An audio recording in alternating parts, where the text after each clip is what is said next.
Hey everyone, this is Jesse here at Jesse Lee Strength and Fitness. Today I'm going to recap run number 10 of my 5K program that I've been doing on the Garmin Connect app using the Jeff Galloway program, which is the run, walk, run strategy.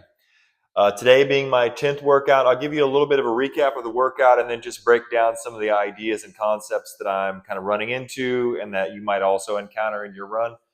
So the workout today, actually, the run took place yesterday. I wasn't able to make a video, so today is kind of the recap. So pardon me for that. A 12-minute warm up, and I've been utilizing the warm up to do the run, walk, run method. So I did a 2-minute walk. So I do my full mobility. I do my glute activation. I walk out the door. I walk for 2 minutes to kind of get things grooving a little bit. I did an 8-minute jog, and then I did a 2-minute walk. Okay, so then I transition into the cadence drills. And the cadence drills was 30 seconds on, 30 seconds off, and that was 3 reps. So that was times 3. And the goals have kind of changed a little bit on the cadence drills. Now my target is between 192 steps per minute and 202 steps per minute. I think that's what it was.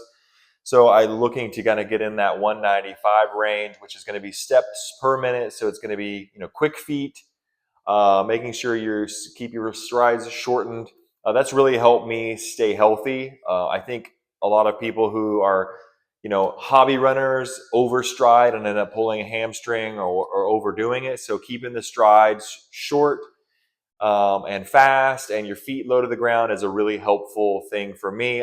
I came from doing field sports such as ultimate frisbee, where I had these big long strides and short fast bursts, and running a 5K is not that. It's definitely bringing the stride in. It's shortening a little bit, shortening the gait. So I found that that's really helped me and helped me stay healthy.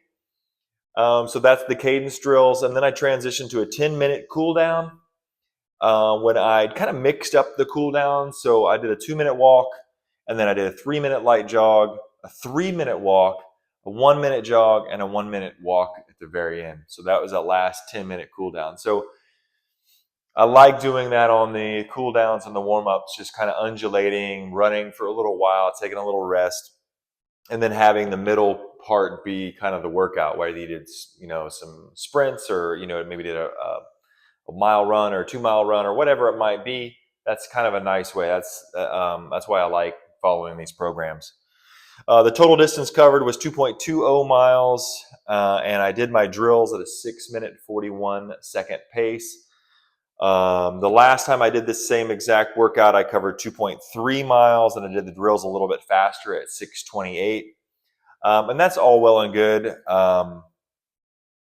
It's all similar. It's a similar time, a similar distance. I think on this workout, I had a neighbor stop me and I talked for a couple of minutes. So I think that's probably the 10th of a mile.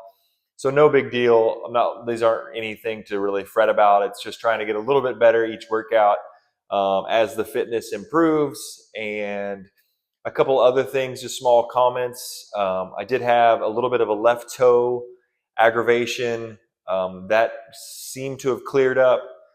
I did see my chiropractor today and did some foot adjustments, so kind of adjusting some of that stuff.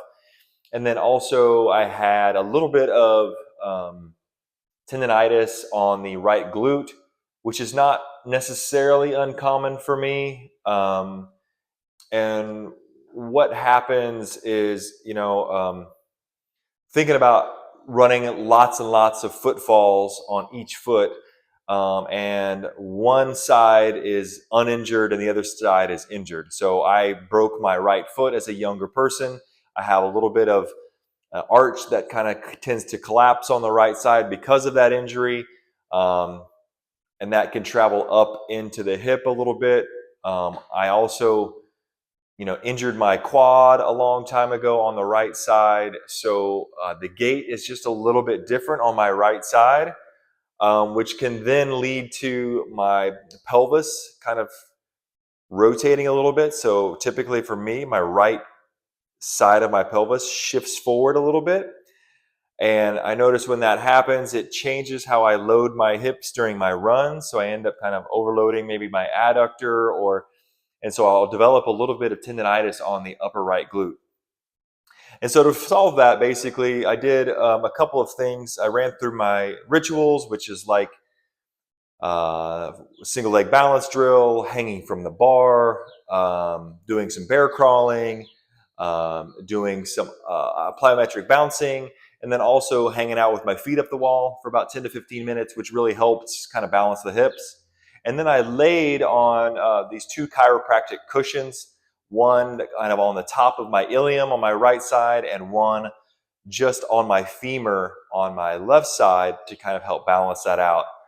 I was able to run pain-free, no issues. So that felt really good, and I was able to problem solve and get that squared away. So it's a really nice, obviously, to understand anatomy, physiology, and some biomechanics to help keep you on the road. Sometimes it's just a little thing like that. You know, most people I encounter have a difference between their right leg and their left leg. If you go out and you're busting a bunch of miles out, over time, there's going to be some breakdowns in one side or the other, and you might have pain that's going to show up. So it helps to be able to understand how to kind of fix that. For me, this will probably be, hopefully, knock on wood, this will be the last time I encounter that during this training cycle. But if I do encounter it again, I know kind of that the right hip's probably shifted forward a little bit.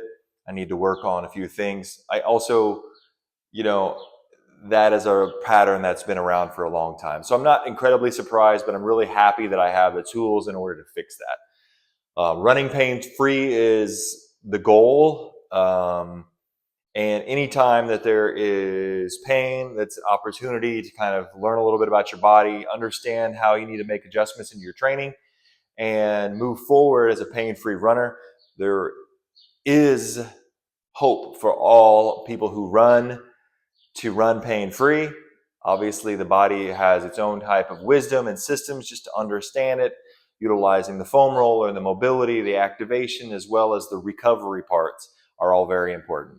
So I hope that helps you out. Thanks for watching. Thanks for following along on this journey, and have a great day.